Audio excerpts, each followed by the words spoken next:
Welcome to school media. ഇന്ന് സാമൂഹ്യശാസ്ത്ര പരീക്ഷ അടുത്ത് വരുന്ന സാഹചര്യത്തിൽ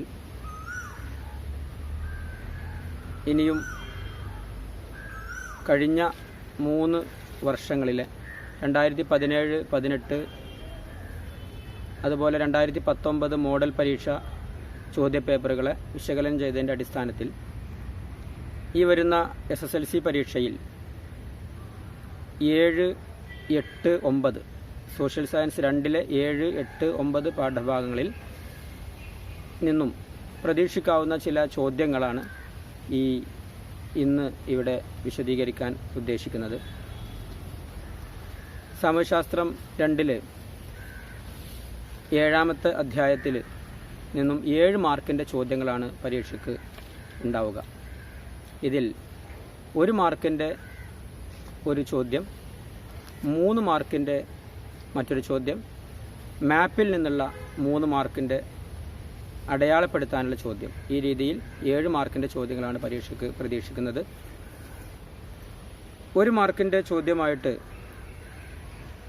ഈ അധ്യായത്തിൽ നിന്നും പ്രതീക്ഷിക്കുന്ന ചില ചോദ്യങ്ങൾ ഏതെല്ലാമാണെന്ന് നമുക്ക് നോക്കാം. 1 മാർക്കിൻ്റെ ചില ചോദ്യങ്ങൾ നോക്കാം. ഇന്ത്യയുടെ അക്ഷാംശ രേഖാംശ സ്ഥാനം 8 ഡിഗ്രി 4 മിനിറ്റ് ഉത്തര അക്ഷാംശം മുതൽ 37 ഡിഗ്രി 6 മിനിറ്റ് ഉത്തര അക്ഷാംശം വരെയും, അതുപോലെ രേഖാംശം 68 ഡിഗ്രി 7 മിനിറ്റ് കിഴക്ക് രേഖാംശം അല്ലെങ്കിൽ പൂർവ്വ രേഖാംശം മുതൽ 97 ഡിഗ്രി 25 മിനിറ്റ് കിഴക്ക് രേഖാംശം വരെയുമാണ് ഇന്ത്യയുടെ അക്ഷാംശ രേഖാംശ സ്ഥാനം. ഇനിയും അതുപോലെ മറ്റൊരു ചോദ്യം, ഉത്തരപർവ്വത മേഖലയുടെ പ്രത്യേകതകൾ സംബന്ധിച്ച പട്ടികയിൽ നിന്ന് ചോദ്യങ്ങളുണ്ടാകാം. ഈ പട്ടികയിൽ ഉൾപ്പെടുത്തിക്കൊണ്ടുള്ള ചില ചോദ്യങ്ങളിലേക്ക് നോക്കാം. ഈ പട്ടികയിൽ നിന്ന് ധാരാളം ചോദ്യങ്ങൾ ചോദിക്കാനുള്ള സാധ്യതകളുണ്ട്. ഇന്ത്യയിലെ ഏറ്റവും ഉയർന്ന കൊടുമുടി മൗണ്ട് K2, ലോകത്തിൽ ഏറ്റവും കൂടുതൽ മഴ ലഭിക്കുന്ന സ്ഥലം, അതുപോലെ ഉത്തരപർവ്വത മേഖലയിലെ ഹിമാലയ പർവ്വതത്തിൽ ഏറ്റവും വടക്കുള്ള ഭാഗം. ഈ രീതിയിൽ പല ചോദ്യങ്ങളും ഇതിൽ നിന്ന് 1 മാർക്കിന് ചോദിക്കാവുന്നതാണ്. ഹിമാലയൻ നദികളെ സംബന്ധിച്ച പട്ടികയിൽ നിന്നും ചോദ്യങ്ങളുണ്ടാകാം. ടിബറ്റിലെ മാനസ സരോവറിൽ നിന്നും ഉത്ഭവിക്കുന്ന ഹിമാലയൻ നദി ഏത്? താഴെ കാണിച്ചവയിൽ സിന്ധു നദിയുടെ പോഷക നദി അല്ലാത്തതേത്? ജലം, ചിനാബ്, തിസ്ത, ബിയാസ്. ഈ രീതിയിൽ സിന്ധു നദിയുടെ പോഷക നദി അല്ലാത്തതേത് എന്ന രീതിയിൽ ചോദ്യങ്ങളും ഇതിൽ നിന്നുണ്ടാകാം. ആ രീതിയിൽ പല ചോദ്യങ്ങളും ഈ പട്ടികയിൽ നിന്ന് പ്രതീക്ഷിക്കാവുന്നതാണ്. മറ്റൊരു ചോദ്യം, ഉപദ്വീപീയ നദികൾ സംബന്ധിച്ച ഈ പട്ടിക നോക്കുക. ഇതിൽ നിന്നുള്ള ധാരാളം ചോദ്യങ്ങൾക്കുള്ള അവസരം ഇതിൽ നിന്നുണ്ട്. ഛത്തീസ്ഗഡിലെ മൈക്കല നിരകളിൽ നിന്ന് ഉത്ഭവിക്കുന്ന ഉപദ്വീപീയ നദി ഏത്? നർമ്മദ. ഇന്ദ്രാവതി പോഷക നദിയായ ഉപദ്വീപീയ നദി ഏത്?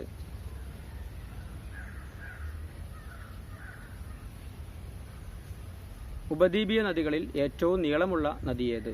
ഈ രീതിയിൽ ധാരാളം ചോദ്യങ്ങൾക്കുള്ള അവസരമുള്ളൊരു പട്ടികയാണിത്. ഇന്ത്യയിലെ ഏറ്റവും ഉയരമുള്ള വെള്ളച്ചാട്ടം ജോഗ് ഫാൾസ്. കർണാടകയിലെ ശരാവതി നദിയിലുള്ള ജോഗ് ഫാൾസ്. ഈ രീതിയിൽ ഇതുമായി ബന്ധപ്പെട്ട ചോദ്യങ്ങളുണ്ടാകാം. കിഴക്കൻ തീരസമതലത്തെയും പടിഞ്ഞാറൻ തീരസമതലത്തെയും സംബന്ധിച്ച പട്ടികയിൽ നിന്ന് 1 മാർക്കിന് ചോദ്യങ്ങൾ ചോദിക്കാനുള്ള അവസരമുണ്ട്. റാൻ ഓഫ് കച്ച് മുതൽ കന്യാകുമാരി വരെ നീണ്ടുകിടക്കുന്ന തീരസമതലം പടിഞ്ഞാറൻ തീരസമതലം. ഈ രീതിയിൽ ചോദ്യങ്ങൾ ചോദിക്കാവുന്നതാണ്. ലക്ഷദ്വീപിനെയും ആൻഡമാൻ നിക്കോബാർ ദ്വീപുകളെയും താരതമ്യപ്പെടുത്തുന്ന പട്ടിക നോക്കുക. ഈ പട്ടികയിൽ നിന്നും ഉള്ള ഒരു ചോദ്യം ഉദാഹരണമായി സൂചിപ്പിക്കാം. ആൻഡമാൻ നിക്കോബാർ ദ്വീപുകളുടെ ആസ്ഥാനം പോർട്ട് ബ്ലെയർ. ഈ അധ്യായത്തിൽ നിന്നും മറ്റൊരു കാര്യം ഉള്ളത് 3 മാർക്കിൻ്റെ ചോദ്യങ്ങളാണ്. 3 മാർക്കിൻ്റെ ചില പ്രധാന ചോദ്യങ്ങൾ നമുക്ക് നോക്കാം. ഇന്ത്യയുടെ കാലാവസ്ഥ, ജനജീവിതം എന്നിവ നിർണ്ണയിക്കുന്നതിൽ ഉത്തരപർവ്വത മേഖലയുടെ സ്വാധീനമെന്ത്? ധാരാളം നദികൾ ഉത്ഭവിക്കുന്നു. പുരാതന കാലം മുതൽ തന്നെ ഇന്ത്യയിലേക്കുള്ള വൈദേശിക ആക്രമണങ്ങളിൽ നിന്നും ഇന്ത്യയെ രക്ഷിച്ചിട്ടുണ്ട്. മൺസൂൺ കാറ്റുകളെ തടഞ്ഞു നിർത്തി ഇന്ത്യയിൽ മഴ പെയ്യിപ്പിക്കുന്നുണ്ട്. വടക്ക് ഭാഗത്തു നിന്നുള്ള തണുത്ത കാറ്റിനെ പ്രതിരോധിക്കുന്നുണ്ട്. ഈ രീതിയിലുള്ള കാര്യങ്ങളിൽ നിന്ന് ഏതെങ്കിലും 3 പോയിന്റ്സ് ഇതിൽ ഉത്തരത്തിൽ ഉൾപ്പെടുത്തേണ്ടതുണ്ട്. ഹിമാലയൻ നദികളുടെ സവിശേഷതകൾ, ഹിമാലയൻ നദികൾ ഏതെല്ലാം, അവയുടെ സവിശേഷതകൾ എഴുതുക എന്ന രീതിയിൽ ചോദ്യം ഉണ്ടാകാവുന്നതാണ്. സിന്ധു, ഗംഗ, ബ്രഹ്മപുത്ര, നേരത്തെ പട്ടിക കാണിച്ചത് പ്രകാരമുള്ള വിശദാംശങ്ങളാണ് അതിൽ ഉത്തരമായി ഉണ്ടാവേണ്ടത്. ഹിമാലയൻ നദികളുടെ സവിശേഷതകൾ, ഉപദ്വീപീയ നദികളുടെ സവിശേഷതകൾ നേരത്തെ പട്ടിക പരിചയപ്പെടുത്തി. അത്തരം കാര്യങ്ങളിൽ നിന്ന് ഉത്തരങ്ങൾ കണ്ടെത്താവുന്നതാണ്.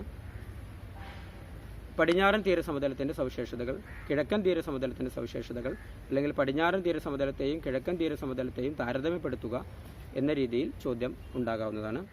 മറ്റൊരു പ്രധാന ചോദ്യം, ഇന്ത്യയിലെ വ്യത്യസ്ത പ്രദേശങ്ങളിൽ വ്യത്യസ്ത കാലാവസ്ഥ ഉണ്ടാകാനുള്ള കാരണമെന്ത്? അക്ഷാംശസ്ഥാനം, സമുദ്ര സാമീപ്യം, സമുദ്രനിരപ്പിൽ നിന്നുള്ള ഉയരം തുടങ്ങിയ കാര്യങ്ങൾ അതിൽ ഉത്തരസൂചികയിൽ വരാവുന്നതാണ്. ഇന്ത്യയിലെ വ്യത്യസ്ത ഋതുക്കളുടെ സവിശേഷതകൾ, ഇന്ത്യയിലെ വേനൽക്കാലത്തിൻ്റെ സവിശേഷതകൾ എന്തെല്ലാം, ഇന്ത്യയിലെ ശൈത്യകാലത്തിൻ്റെ സവിശേഷതകൾ എന്തെല്ലാം, ഇന്ത്യയിലെ തെക്കു പടിഞ്ഞാറൻ മൺസൂൺ കാലത്തിൻ്റെ സവിശേഷതകൾ വിശദമാക്കുക. ഈ രീതിയിൽ ചോദ്യങ്ങൾ ഉണ്ടാകാവുന്നതാണ്. അതുപോലെ പശ്ചിമ അസ്വസ്ഥത എന്തെന്ന് വിശദമാക്കുക, ഒക്ടോബർ ചൂട് എന്നറിയപ്പെടുന്ന പ്രതിഭാസം വിശദമാക്കുക തുടങ്ങിയവയും പ്രധാനപ്പെട്ട ചില ചോദ്യങ്ങളാണ്. ഇനി നമുക്ക് മാപ്പിലെ ചോദ്യങ്ങളുമായി പരിശോധിച്ച് നോക്കാം. ഈ അധ്യായത്തിൽ നിന്നും മാപ്പിൽ 3 ചോദ്യങ്ങളാണ് ഉണ്ടാവുക. മാപ്പിൽ ഈ അധ്യായത്തിൽ നിന്ന് വരാവുന്ന കാര്യങ്ങൾ എന്തെല്ലാമാണെന്ന് നോക്കാം. 7ാമത്തെ അധ്യായത്തിൽ നിന്നും വരാവുന്ന 3 ചോദ്യങ്ങളിൽ 6 ഉപദ്വീപീയ നദികൾ, ഗംഗാനദി, ഇവയിൽ ഏതെങ്കിലും ഒന്ന് ചോദിക്കാം.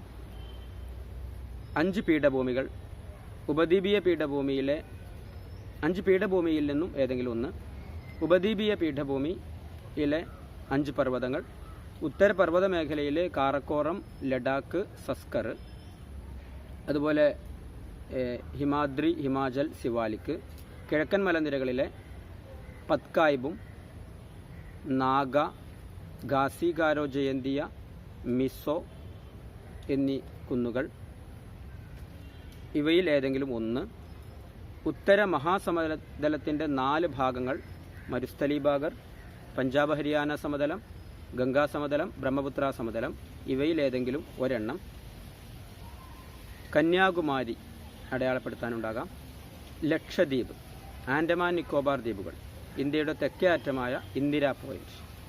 ഇത്രയും കാര്യങ്ങളാണ് ഈ അധ്യായത്തിൽ നിന്ന് പ്രതീക്ഷിക്കുന്നത്. 8ാമത്തെ അധ്യായത്തിൽ നിന്നും മാപ്പിൽ ചോദിക്കാൻ സാധ്യതയുള്ളത് 12 തുറമുഖങ്ങൾ പുസ്തകത്തിൽ പരിചയപ്പെടുത്തിയിട്ടുണ്ട്. ഈ 12 തുറമുഖങ്ങളിൽ ഏതെങ്കിലും ഒന്ന് അടയാളപ്പെടുത്താനാണ് ഉണ്ടാവുക. മാപ്പിൻ്റെ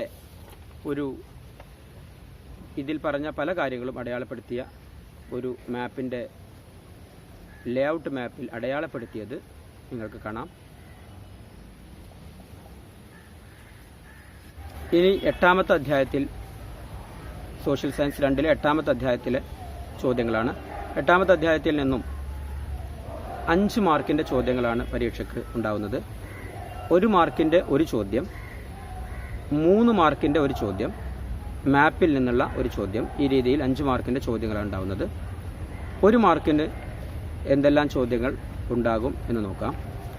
ഇന്ത്യയിലെ കാർഷിക കാലങ്ങളുമായി ബന്ധപ്പെട്ട 3 കാർഷിക കാലങ്ങൾ, ഖാരിഫ്, റാബി, സെയ്ദ് എന്നീ കാർഷിക കാലങ്ങളുമായി ബന്ധപ്പെട്ട് ആ പട്ടികയെ സംബന്ധിച്ചുള്ള ഏതെങ്കിലും ചോദ്യങ്ങൾ പല രീതിയിലും ഉൾപ്പെടുത്താവുന്നതാണ്. ഒരു ഉദാഹരണം, ഖാരിഫ് വിളയിൽ പെടാത്തതേത്? ഓപ്ഷൻസ്: ചണം, കടുക്, കരിമ്പ്, പരുത്തി. ഉത്തരം കടുകാണ്. കടുക് റാബി വിളയിലാണ് പെടുന്നത്. ഇതുപോലെ പല ചോദ്യങ്ങളും ആ പട്ടികയുമായി ബന്ധപ്പെട്ട് വരാവുന്നതാണ്. മറ്റു ചില ഒറ്റവാക്കിലുള്ള ചോദ്യങ്ങൾ നോക്കാം. ഇന്ത്യയിലെ മുഖ്യ ഭക്ഷ്യവിള നെല്ലാണ്. ഇന്ത്യയിലെ ഭക്ഷ്യവിളകളിൽ 2ാം സ്ഥാനത്ത് വരുന്നത് ഏത്? ഗോതമ്പ്. 3ാം സ്ഥാനത്ത് വരുന്നത് ഏത്? ചോളം. അതുപോലെ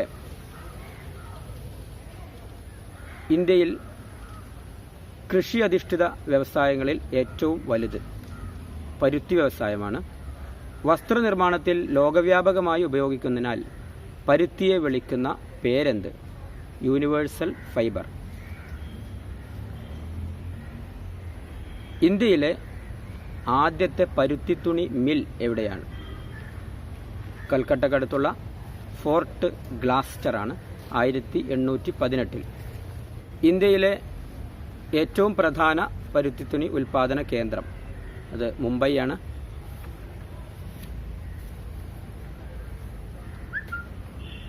ഒറ്റ മാർക്കിനുള്ള മറ്റൊരു ചോദ്യം.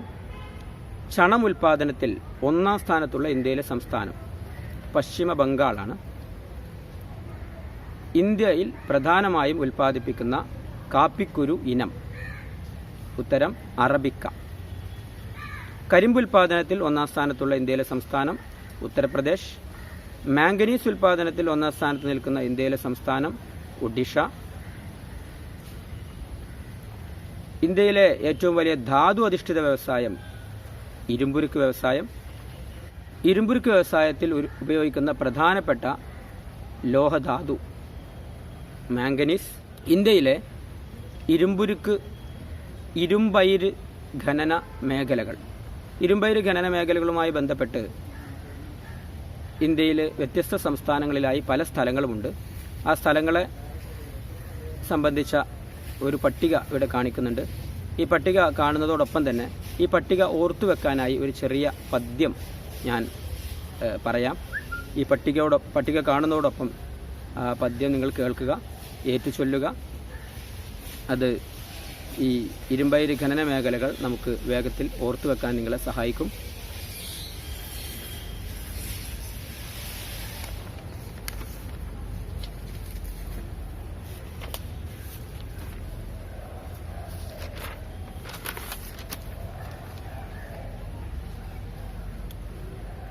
ശ്രദ്ധിക്കുക.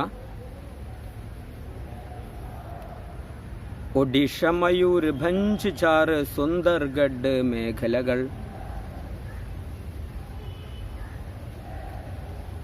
മർമ്മ ഗോവ, ഗോവയിലെങ്കിൽ തമിഴന് സേലം, നീലഗിരി.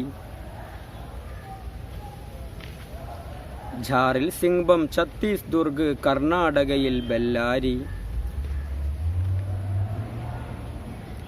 ഷിമോഗ, ചിത്ര ദുർഗയിലും ചിക്മംഗ്ലൂരിലുമുണ്ട് ഖനനം. ഓക്കെ, ഈ പട്ടിക നോക്കുന്നതോടൊപ്പം ഈ വരികൾ ശ്രദ്ധിച്ചാൽ നിങ്ങൾക്ക് ഇരുമ്പയിര് ഖനന മേഖലകളുമായി ബന്ധപ്പെട്ട് 1 മാർക്കിൻ്റെ ചോദ്യം നിങ്ങൾക്ക് ഉത്തരം കണ്ടെത്താവുന്നതാണ്. ഉദാഹരണമായി താഴെ കാണിച്ചവയിൽ തമിഴ്നാട് സംസ്ഥാനത്ത് ഇരുമ്പയിര് ഖനന മേഖല ഏതാണ്? സിംഗ്ബം, സേലം, ദുർഗ്, ബെല്ലാരി. ഉത്തരം സേലം. ഈ രീതിയിൽ ഏതെങ്കിലും ഇതുമായി ബന്ധപ്പെട്ട ചോദ്യങ്ങൾ ഉണ്ടായാൽ നമുക്ക് ഉത്തരം കണ്ടെത്താവുന്നതാണ്. ഈ വരികൾ നിങ്ങൾ ഓർക്കുക. ഇരുമ്പുരുക്ക് വ്യവസായശാലകളുമായി ബന്ധപ്പെട്ട വിശദമായൊരു പട്ടിക ടെക്സ്റ്റ് ബുക്കിൽ പരിചയപ്പെടുത്തുന്നുണ്ട്. ഇതുമായി ബന്ധപ്പെട്ട ഒരു ചോദ്യമാണ് ഇത്തവണ മോഡൽ പരീക്ഷയ്ക്ക് ചോദിച്ചത്. ഇതിൽ നിന്ന് തന്നെ വേറെയും ചോദ്യങ്ങൾ ഉണ്ടാകാവുന്നതാണ്. നമുക്ക് ഒരു ഉദാഹരണമായി 1-2 ചോദ്യങ്ങൾ പറയാം. 1959 ജർമ്മനിയുടെ സഹായത്തോടെ സ്ഥാപിച്ച ഇരുമ്പുരുക്ക് വ്യവസായശാല ഏത്? റൂർക്കേല. ഉത്തരം റൂർക്കേല. മറ്റൊരു ചോദ്യം. 1964 സോവിയറ്റ് യൂണിയന്റെ സഹായത്തോടെ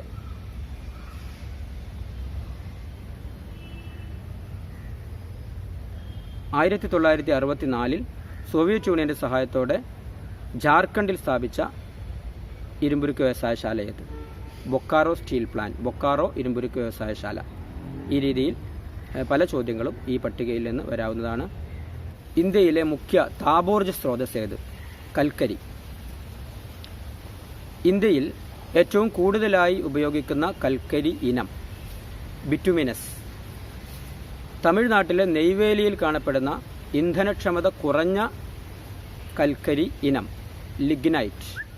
ഏഷ്യയിലെ ഏറ്റവും വലിയ റെയിൽ ശൃംഖല ഏതു രാജ്യത്താണ്? ഉത്തരം ഇന്ത്യ. ഇന്ത്യയിൽ റെയിൽ ഗതാഗതം ആരംഭിച്ച വർഷം 1853. ഇന്ത്യയിലെ ആദ്യ റെയിൽവേ ഏതായിരുന്നു? ബോംബെയിൽ നിന്ന് താനെയിലേക്കുള്ള 34 കിലോമീറ്റർ ദൂരമുള്ള റെയിലായിരുന്നു. മറ്റൊരു ചോദ്യം ഈ അധ്യായത്തിൽ നിന്നുള്ളത്, ഇന്ത്യയിൽ ഏറ്റവും കൂടുതൽ റബ്ബർ ഉൽപ്പാദിപ്പിക്കുന്ന സംസ്ഥാനം? കേരളം. ഇനി ഈ അധ്യായത്തിൽ നിന്ന് 3 മാർക്കിന് വരാവുന്ന ചില ചോദ്യങ്ങൾ നോക്കാം. കാർഷിക കാലങ്ങൾ ഏതെല്ലാം? ഇവയുടെ സവിശേഷതകൾ വിശദമാക്കുക.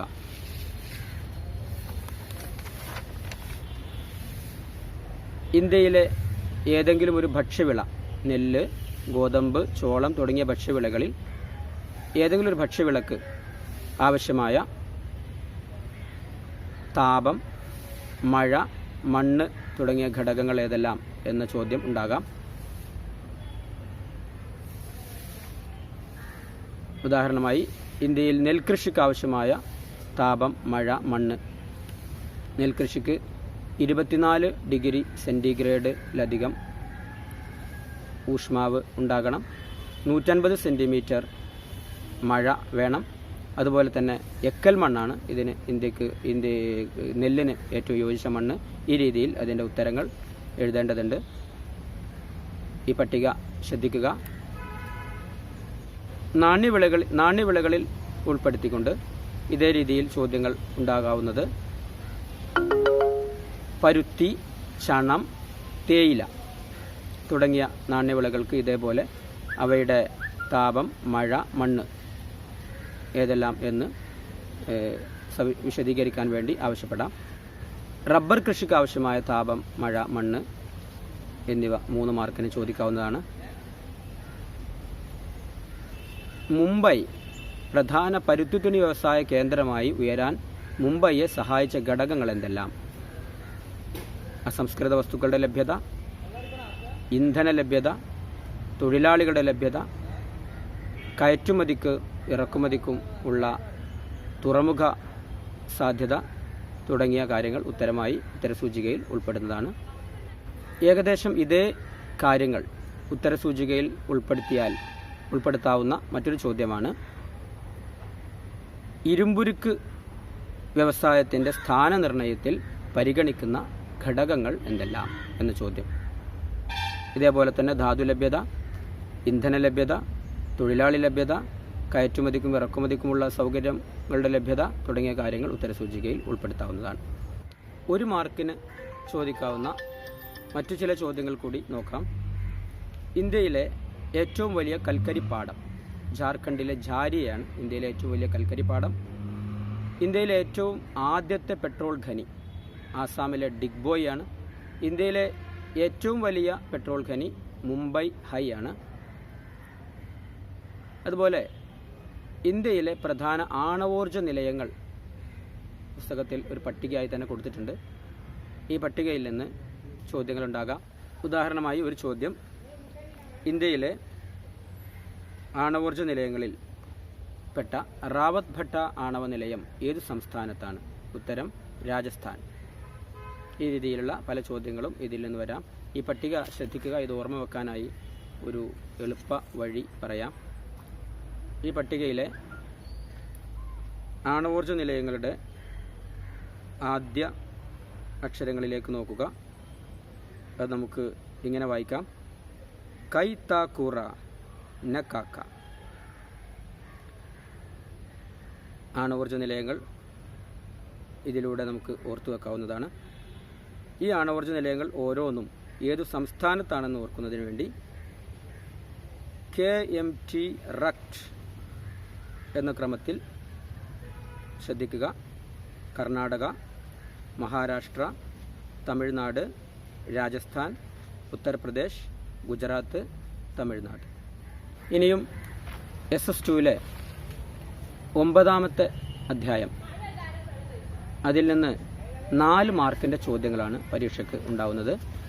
ഇതിൽ നിന്നും 1 മാർക്കിൻ്റെ ഒരു ചോദ്യവും 3 മാർക്കിൻ്റെ ഒരു ചോദ്യവുമാണ് വരിക. 1 മാർക്കിൻ്റെ ചോദ്യങ്ങളായിട്ട് എന്തൊക്കെ ചോദ്യങ്ങൾ ചോദിക്കാം എന്നത് ഒന്ന് നോക്കാം. ഒരു ബാങ്കിൻ്റെ പ്രധാന വരുമാനം എന്ത്? നിക്ഷേപങ്ങൾക്ക്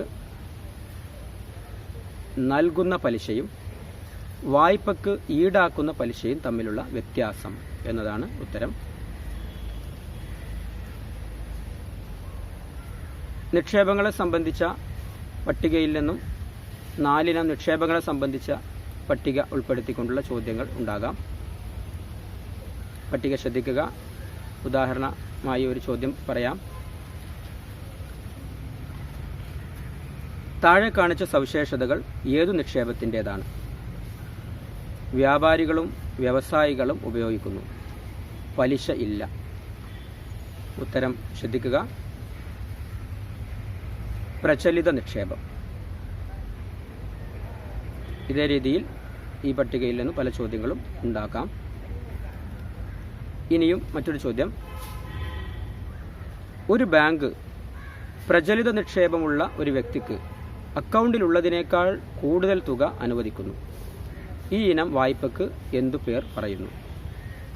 ഓവർ ഡ്രാഫ്റ്റ് എന്നാണ് ഉത്തരം. മറ്റൊരു ചോദ്യം: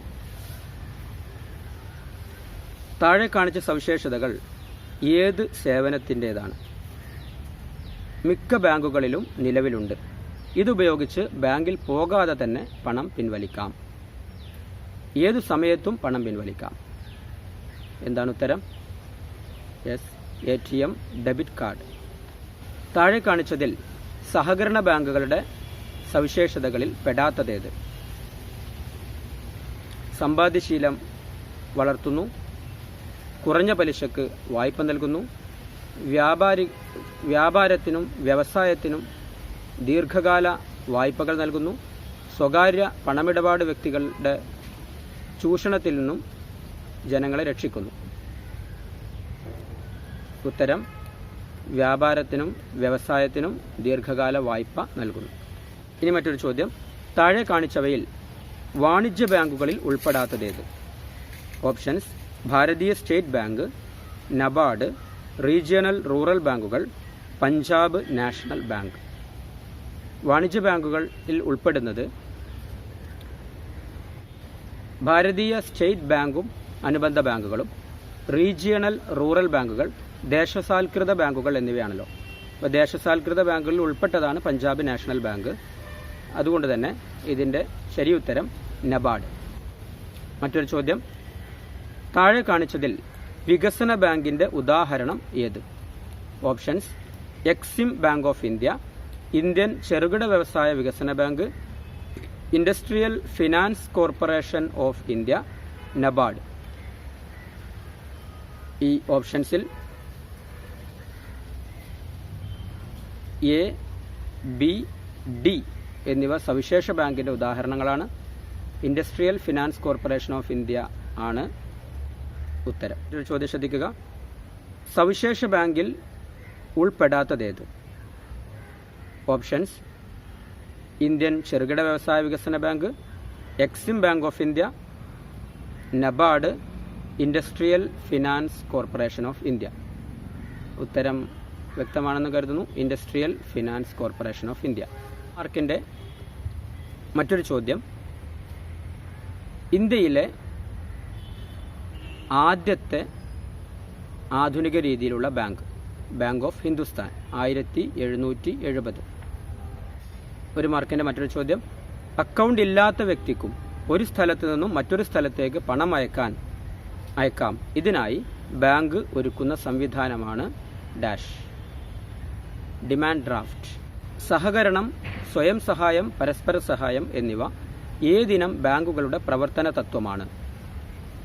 ഉത്തരം: സഹകരണ ബാങ്കുകൾ. ഈ അധ്യായത്തിൽ നിന്നും ചോദിക്കാവുന്ന പ്രധാനപ്പെട്ട ചില 3 മാർക്കിൻ്റെ ചോദ്യങ്ങൾ. ഇന്ത്യയുടെ ബാങ്കിംഗ് ചരിത്രത്തെ എങ്ങനെ തരംതിരിക്കാം? ഇന്ത്യയിലെ ബാങ്കിംഗ് ചരിത്രത്തിന് നമുക്കറിയാം 3 ഘട്ടങ്ങളാണുള്ളത്. 1770 മുതൽ 1969 വരെയുള്ള 1ാം ഘട്ടം. ഈ ഘട്ടത്തിൽ ഇന്ത്യയിലെ ബാങ്കിംഗ് വളർച്ച വളരെ സാവധാനമായിരുന്നു. 1770 ഇന്ത്യയിലെ ആദ്യത്തെ ആധുനിക രീതിയിലുള്ള ബാങ്ക് ഓഫ് ഹിന്ദുസ്ഥാൻ നിലവിൽ വന്നിട്ടുണ്ട്. 2ാമത്തെ ഘട്ടം 1969 മുതൽ 1990 വരെയാണ്. 1969 ഇന്ത്യയിൽ ബാങ്ക് ദേശസാൽക്കരണം ഉണ്ടായിട്ടുണ്ട്.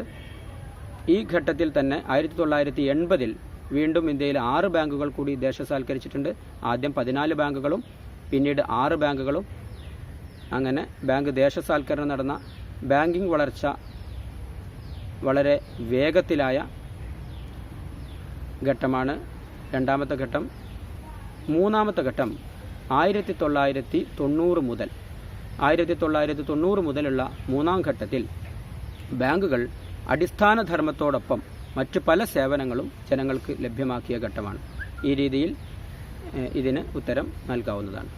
ഇന്ത്യയിലെ വിവിധ ഇനം നിക്ഷേപങ്ങളുടെ സവിശേഷതകൾ ഒരു പ്രധാനപ്പെട്ട ചോദ്യമാണ്. ഇതിൽ ഏതെങ്കിലും ഒരു ഇനം നിക്ഷേപത്തിൻ്റെ സവിശേഷതകൾ ചോദിക്കാവുന്നതാണ്. ഉദാഹരണമായി ഇന്ത്യയിലെ ബാങ്കുകൾ നൽകുന്ന സ്ഥിര നിക്ഷേപത്തിൻ്റെ സവിശേഷതകൾ എന്തെല്ലാം? ഒരു നിശ്ചിത കാലയളവിലേക്ക് നടത്തുന്ന നിക്ഷേപമാണ്. കാലയളവിന് മുമ്പ് പണം പിൻവലിച്ചാൽ പലിശ നിരക്ക് കുറയും. ഉയർന്ന പലിശ നൽകുന്ന നിക്ഷേപമാണ്. ഈ രീതിയിൽ ഇതിന് ഉത്തരം നൽകാവുന്നതാണ്. 3 മാർക്കിൻ്റെ മറ്റൊരു ചോദ്യമാണ് പണവായ്പ എന്നാൽ എന്ത്? ഏതൊക്കെ ഈട് സ്വീകരിച്ചാണ് ബാങ്കുകൾ പണവായ്പ അനുവദിക്കാറുള്ളത്? ബാങ്കുകൾ വ്യക്തികൾക്കും സ്ഥാപനങ്ങൾക്കും നിശ്ചിത ഈടിന്മേൽ നൽകുന്ന വായ്പയാണ് പണവായ്പ. ഭൗതിക ആസ്തികളായി സ്വീകരിച്ചുകൊണ്ടും അതുപോലെ സ്ഥിര നിക്ഷേപ പത്രങ്ങൾ സ്വീകരിച്ചുകൊണ്ടും ശമ്പളപത്രം സ്വീകരിച്ചുകൊണ്ടും ബാങ്കുകൾ ഈടായി സ്വീകരിച്ചുകൊണ്ട് വായ്പകൾ അനുവദിക്കാറുണ്ട്. ഇനിയും മറ്റൊരു പ്രധാനപ്പെട്ട ചോദ്യങ്ങൾ കൂടി പറയാം ഈ അധ്യായത്തിൽ നിന്നുള്ള. സഹകരണ ബാങ്കുകളുടെ വിവിധ തലങ്ങൾ ഏതെല്ലാം?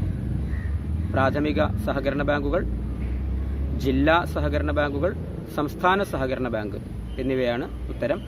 പ്രാഥമിക സഹകരണ ബാങ്കുകൾ ഗ്രാമീണ തലങ്ങളിൽ പ്രവർത്തിക്കുന്നു. പൊതുജനങ്ങൾക്ക്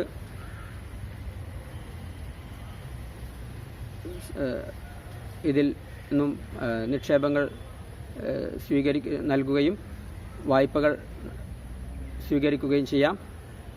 അതുപോലെ ജില്ലാ സഹകരണ ബാങ്കുകൾ പ്രാഥമിക സഹകരണ ബാങ്കുകൾക്ക് സാങ്കേതിക സഹായം നൽകുന്നു.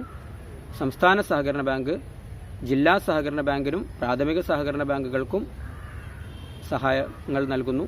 ഈ രീതിയിൽ ഇതിന് ചെറിയ വിശദീകരണം കൂടി നൽകിക്കൊണ്ട് നമുക്കുത്തരം എഴുതാവുന്നതാണ്. 3 മാർക്കിൻ്റെ മറ്റൊരു പ്രധാന ചോദ്യം സവിശേഷ ബാങ്കുകൾ എന്നാൽ എന്ത്? ഉദാഹരണ സഹിതം വിശദമാക്കുക.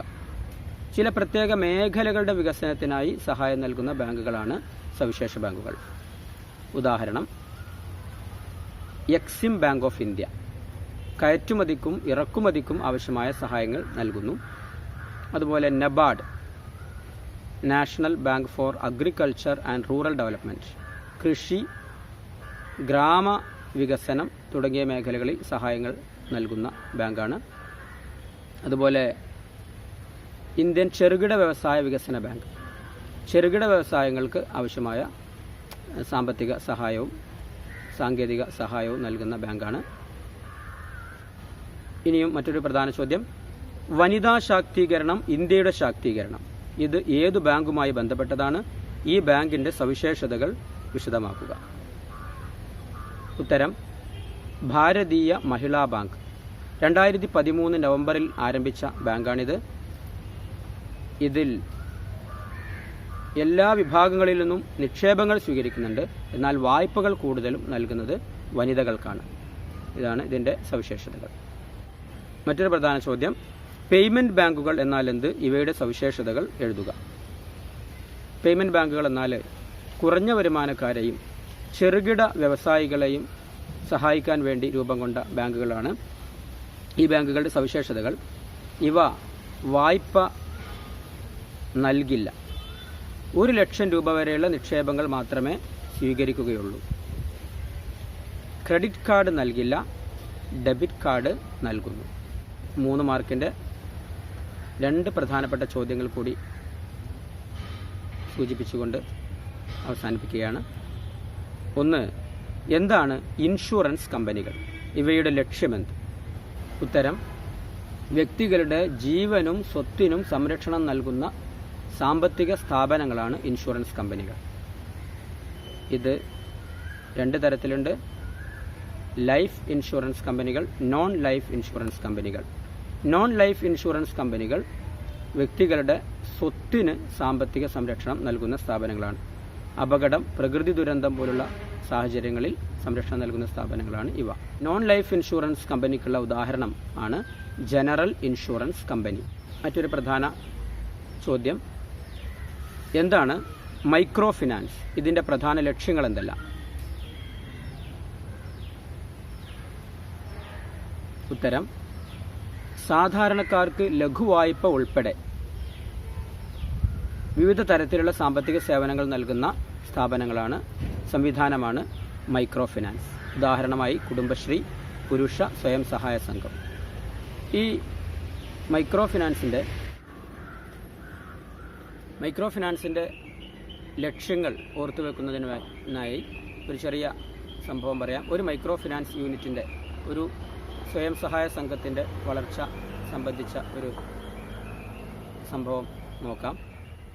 ഒരു പ്രദേശത്ത് 10 പേർ ഒരു സ്വയം സഹായ സംഘം ആരംഭിക്കുകയാണ്. 10 വ്യത്യസ്ത കുടുംബങ്ങളിലെ അംഗങ്ങളാണ്. ദാരിദ്ര്യരേഖ താഴെയുള്ളവരാണ്. അങ്ങനെ അവർ ഓരോ ആഴ്ചയും 100 രൂപ വീതം നിക്ഷേപിച്ചുകൊണ്ട് ഒരു അക്കൗണ്ട് ആരംഭിക്കുന്നു. ഒരു വർഷം കൊണ്ട്, ഒരാഴ്ച കൊണ്ട് തന്നെ ഇതിൽ 1000 രൂപ നിക്ഷേപിക്കപ്പെടും.